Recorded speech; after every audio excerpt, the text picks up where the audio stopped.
السلام علیکم جی، میں اس وقت انجم دارا صاحب ہیں، ان کے ساتھ بیٹھا ہوں. پاکستان کے چھپے رستم ہیں. یہ چھپے رستم اس لحاظ سے ہیں کہ آرکیولوجی میں بہت ہی زبردست انہوں نے کام کیا ہے. ٹورزم کی بات کریں، خاص طور پہ پاکستان کی ہسٹری کی بات کریں، اس میں زبردست کام کر رہے ہیں. یہاں پہ جو آج ہمارے ڈسکشن کا ٹاپک ہے وہ یہ ہے کہ جو سکھ کمیونٹی ہے پاکستان میں، بہت زیادہ مونومنٹس ہیں، بہت ہی زیادہ امپورٹنس کی جو جگہیں ہیں سکھوں کے لیے وہ موجود ہیں. اور یہاں پہ کیا سسٹم ہے، وہ باہر سے جب آنا چاہتے ہیں تو وہ کیسے آتے ہیں، ان کے لیے کون سی فیسلٹیز موجود ہیں یا کیا ہونا چاہیے، یہ ساری ہم ڈسکشن کریں گے. تو دارا صاحب، جو آپ سے بات ہوئی، آپ ارلی آن ہمیں کہہ رہے تھے کہ یہاں پہ پاکستان میں باہر سے خاص طور پہ جو اوورسیز سکھ کمیونٹی ہے ان کے لیے بہت زبردست چیزیں ہیں، وہ آنا چاہتے ہیں. بعض دفعہ یہ ہوتا ہے کہ شاید اس لیول کی فیسلٹیز موجود نہیں، اور یا خاص طور پہ یہ چیز کہ شاید اس طرح سے ہائی لائٹ نہیں کیا جاتا کہ یہاں پہ کیا کیا موجود ہے، وہ کیسے آ سکتے ہیں. تو پہلے ہم یہاں سے سٹارٹ کرتے ہیں کہ تھوڑی سی ہسٹری بتا دیں یہاں پاکستان میں کیا موجود ہے اور اس کی اتنی امپورٹنس کیوں ہے سکھ برادری کے لیے. ویسے تو میں سمجھتا ہوں کہ پاکستان کا جو ہیریٹیج ہے، اگر لیونگ ہیریٹیج، اگر موہنجو سے بھی ارلیئر مہر گڑھ ہے، اس میں پچھلے 10,000 سال کی ہسٹری ہے. اس سے بھی پیچھے ہمارا سون کا کلچر ہے جو it moves to 25,000 years back. لیکن ہم چونکہ بات کر رہے ہیں پریزنٹ ماڈرن گورنمنٹ کی، ماڈرن پیریڈ کی، تو اس میں جو سکھ ہیریٹیج ہے وہ میں سمجھتا ہوں کہ دنیا میں کوئی بھی کسی کا بھی مذہب ہو، کسی طرح کا بھی، اس کے ریلیجیس مونومنٹ پہ اس کی حاضری اور اس کی جو رسپیکٹ ہے، وہ اگر وہ پے کرنے کے لیے کوئی بندہ آ رہا ہے تو اس کو روکا نہیں جا سکتا. سکھ کمیونٹی کے لیے جو میں سمجھتا ہوں کہ مقدس جو سائٹس ہیں، جیسے ننکانہ صاحب ہے، پنجہ صاحب ہے، ڈیرہ صاحب ہے، کرتارپور صاحب ناروال ہے، امن آباد ہے، روڑی صاحب، یہ وہ سائٹس ہیں جو سکھوں کے لیے پرائم امپورٹنس ہے. انکلوڈنگ گولڈن ٹیمپل امرتسر بھی جو ہے وہ بھی ایک سیکرڈ سیٹ تھی، central seat of Sikh religion. تو پاکستان کے اندر تقریباً کوئی 200 کے قریب وہ گردواراز ہیں، شرائنز ہیں، سمادھیز ہیں جو ہم پروموٹ کر سکتے ہیں. اور گورنمنٹ آف پاکستان اس پہ بڑی بھرپور توجہ دے رہی ہے. اس کی ریسٹوریشن، اس کی کنزرویشن کے لیے بہت سارے پروجیکٹس آن لائن ہیں اور بعض ایگزیکیوشن ابھی کنٹینیو ہے جس کے اوپر کام ہو رہا ہے. تو یہ جو سینیریو، پریزنٹ سینیریو ہے لاک ڈاؤن کا، اس کے بعد میں سمجھتا ہوں کہ اچھا ایک ہوپ فل ایک پیریڈ جو ہے وہ سٹارٹ ہوگا، جس میں سے میکسیمم ٹورزم جو ہے وہ پوری دنیا سے، particularly the Sikh tourism and Gandhara tourism, Buddhist tourism, Hindus tourism, these are the sites of attraction for religious people all over the world. تو سکھ ٹورزم کے حوالے سے میں ایک پرٹیکولر بات کرنا چاہتا ہوں کہ جس طرح اس پہ کام ہوا ہے ابھی تک 21 سینچری تک، اس میں جو کتابیں پبلشڈ ہوئی ہیں گردواراز کے اوپر اور سکھ ہیریٹیج، ریلیجیس ہیریٹیج کے اوپر، اس کو پراپر اس طرح سے کنوے نہیں کیا گیا میسج کو. لاہور یہ راجدھانی تھی مہاراجہ رنجیت سنگھ کی، اور اس وقت پنجاب کے 4 صوبے تھے. ملتان ایک صوبہ تھا، لاہور صوبہ تھا، that was part of Amritsar, اور اس کے بعد پشاور ایک صوبہ تھا جو کہ افغانستان کے کچھ ایریا اس میں آتے تھے، اور کشمیر ایک پورا صوبہ تھا. اب جو پنجاب ہے وہ it's a very short Punjab. Maharaja Ranjit Singh کا دور کا پنجاب جو ہے وہ پاکستان سے بڑا پنجاب تھا. نونہال سنگھ کی حویلی ہے اندرون موچی گیٹ میں، اس کا پتہ ہونا چاہیے. یہ رنجیت سنگھ کا جو میوزیم ہے، ہم نے جو گورنمنٹ آف پنجاب نے ڈسپلے کیا ہے پرنسس بمبا کولیکشن، اس میں وہ نادر پینٹنگز ہیں اور ماڈلز ہیں جو کہ مہاراجہ رنجیت سنگھ کی ذاتی پوزیشن میں تھے، اور اس کے بعد مہاراجہ دلیپ سنگھ کے پاس یہ آئے. پھر یہ اس کی بیٹی پرنسس بمبا جو لاہور میں الٹیمیٹلی سیٹل ہو گئی تھی 1930s کے اندر، پھر اس کی ڈیتھ ہوئی 1957 میں. تو یہ پھر گورنمنٹ آف پاکستان کو اس نے چیزیں ساری، یہ میں سمجھتا ہوں کہ یہ چیزیں بھی ایک طرف کی ایک بڑی پازیٹیو اٹریکشن ہے جن کا پتہ ہونا چاہیے سردار کمیونٹی کو. اور رنجیت سنگھ کی، مہاراجہ رنجیت سنگھ کی جو برتھ پلیس میوزیم ہے، حویلی ہے، وہ گجرانوالہ کے اندر ہے. لیکن میرا نہیں خیال کہ بہت سردار آتے ہیں تو مہاراجہ رنجیت سنگھ کی حویلی بھی دیکھتے ہیں. اچھا، بہت سے لوگوں کو آپ یہ کہہ رہے ہیں کہ شاید پتہ ہی نہیں ان کو اتنی زیادہ لوکیشن موجود ہیں. یس. اچھا، میں تھوڑا سا ٹاپک چینج کرنے لگا ہوں. سکھ کمیونٹی کی جب ہم بات کرتے ہیں تو میں ابھی اپنی ٹیم کے ساتھ بات کر رہا تھا کہ یار باہر بھی کبھی ملتے ہیں، کبھی UK میں ملتے ہیں، یورپ میں ملتے ہیں، امریکہ، کینیڈا میں، تو یار ان کے ساتھ ایک اپنائیت سی محسوس ہوتی ہے. I don't know. اب ایک طرف اگر دیکھیں، فرض کریں ایون انڈیا سے ہیں تو انڈیا کے وہ جو ٹسل رہتی ہے پاکستان کے ساتھ، لیکن اپنے سردار بھائیوں کے ساتھ ہمیں کبھی وہ محسوس نہیں ہوا، اور بڑی گرم جوشی ہوتی ہے دونوں طرف سے.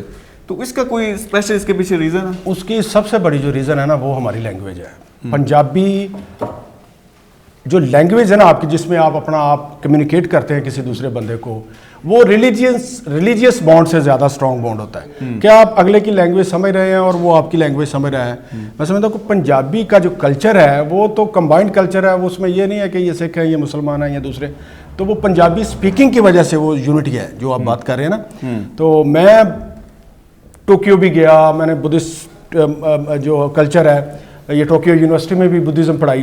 لیکن میں اب جب پنجاب کا کلچر دیکھتا ہوں اپنا سرداروں کا, میں پیچھے 3 مہینے کے لیے یونائٹڈ اسٹیٹس میں تھا, وہاں پہ گرو نانک جی کا جو 550واں گرپورب تھا, اس میں نے میوزیمز کے اندر اور یونیورسٹیز کے اندر, Chapman university, Arizona, Phoenix art museum, تو اس میں تھوڑا سا ہیریٹیج جو ہے پنجاب کا وہ جا کے دکھایا, بتایا لوگوں کو.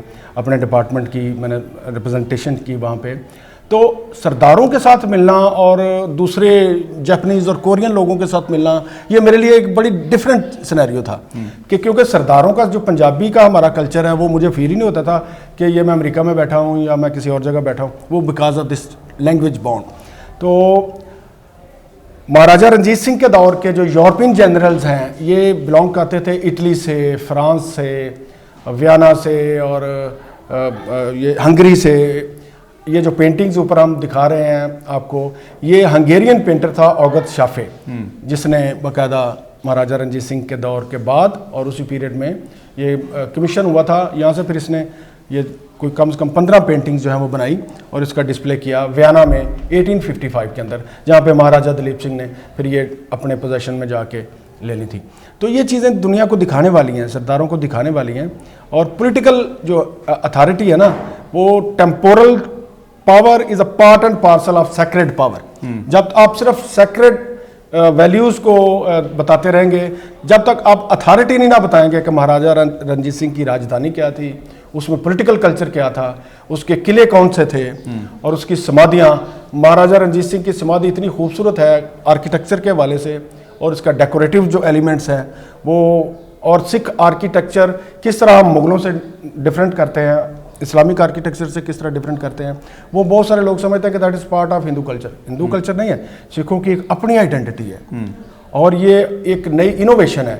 گو کہ ان کو ٹائم بڑا کم ملا, 40 سال کوئی دور نہیں ہوتا کسی چیز کو اسٹیبلش کرنے کے لیے. جس طرح ہندو آرکیٹیکچر ہے اس کے لیے 3000 سال سے ایولیوشن ہے, مسلم آرکیٹیکچر ہے اس میں 2000 سال سے 1500 سال سے ایولیوشن میں ہے. سکھ آرکیٹیکچر اس لیے اس پہ بڑا کم کام ہوا ہے, بڑا کم لکھا گیا ہے, کیونکہ اس کے پاس اتنا ٹائم نہیں تھا.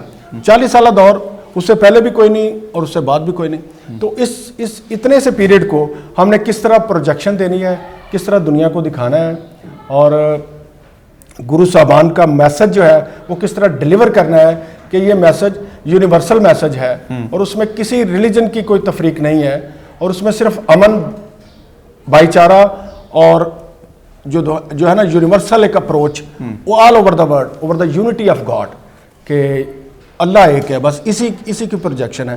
تمام مذہب چاہے وہ ریویلڈ ہے یا نان ریویلڈ ہے, اس کا مین مقصد یہی ہے کہ توحید پر ایمان لانا اور وننس آف گاڈ پہ اس کو. بہت زبردست. اچھا مجھے یہ بات بتائیں کہ فرض کریں پاکستان میں یہ ساری مونیومنٹس ہیں, ساری امپورٹنٹ جگہ ہیں, پرائم جگہ ہیں سکھ کمیونٹی کے لیے. اب یہاں پہ اگر فرض کریں اس کو پراپر ٹورزم کے ذریعے پراپر فیسلٹیز دی جائیں, تو اس کا کیا مطلب ہوگا جو سکھ کمیونٹی اسپیشلی جو اوورسیز ہیں, اور اس کا کیا مطلب, اس کا کیا امپیکٹ پڑے گا جو پاکستانی ٹورزم ہے اس پوری انڈسٹری پہ؟ میں سمجھتا ہوں کہ کام تو شروع ہو گیا ہے. پیچھے یہ لاک ڈاؤن کی وجہ سے بھی سچویشن تھوڑی سی ڈفرینٹ ہو گئی ہے. Otherwise so many tourism and so many groups for coming to Punjab. اس میں سے سکھ یاتریوں کے بہت سارے لوگ تھے جو آ رہے ہیں, وہ تو کافی سالوں سے آ رہے ہیں نا. لیکن ابھی جو کرتارپور کاریڈور کھلا ہے اس کی وجہ سے پوری دنیا میں ہم نے بڑا اس کو پروموٹ کیا ہے, اور اس کو لائم لائٹ میں لا کے, اور لوگوں نے صرف پوری دنیا سے اٹریکٹ ہوئے ہیں کرتارپور جانے کے لیے.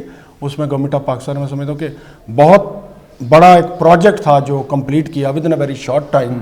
تو اس کو ہم نے آباد کیا. تو انڈیا سے بھی سکھ ٹورزم آ رہی ہے, آل اوور دا ورلڈ دوسرے کنٹریز سے بھی سکھ ٹورزم آ رہی ہے. اور یہ اب اس کو یہ جو گیپ ہے کووڈ کا, اس کی وجہ سے یہ تھوڑا سا انٹرنیشنل لیول پہ تھوڑی سی ریزرویشنز ہیں. اس کے بعد یہ بڑا hopefully that will be a golden period for the tourism and peace and everything would be comes to the scene with a very positive manners. اچھا اس میں یہ ایڈ کرنا چاہوں گا کہ خاص طور پہ میرے خیال میں پرائیویٹ سیکٹر کو بھی اس میں آنا چاہیے. اوورسیز پاکستانیوں کا, چاہے وہ سکھ برادری سے ہیں, چاہے ہمارے اپنے مسلمان بھائی ہیں, سب کو یہ ہائی لائٹ کرنی چاہیے چیزیں پوری ورلڈ میں, ورلڈ کے لیول پہ. اور اسپیشلی آئی وڈ سے کہ پرائیویٹ سیکٹر کو آنا چاہیے ٹوریزم میں, خاص طور پہ وہ فیسلٹیز دیں, وہ پیکیجز دیں, پھر نالج دیں کہ یہاں کیا کیا موجود ہے, وہ کیسے آ سکتے ہیں. اور ہمیں ایز اے پاکستانی ان کو ویلکم کرنا چاہیے کہ وہ آ کے فریڈم کے ساتھ اپنی جو ان کی امپورٹنٹ جگہیں ہیں ان کو بھی وزٹ کر سکیں, اور اس سے پاکستان کا جو پازیٹیو امیج ہے وہ بھی دنیا میں جائے گا.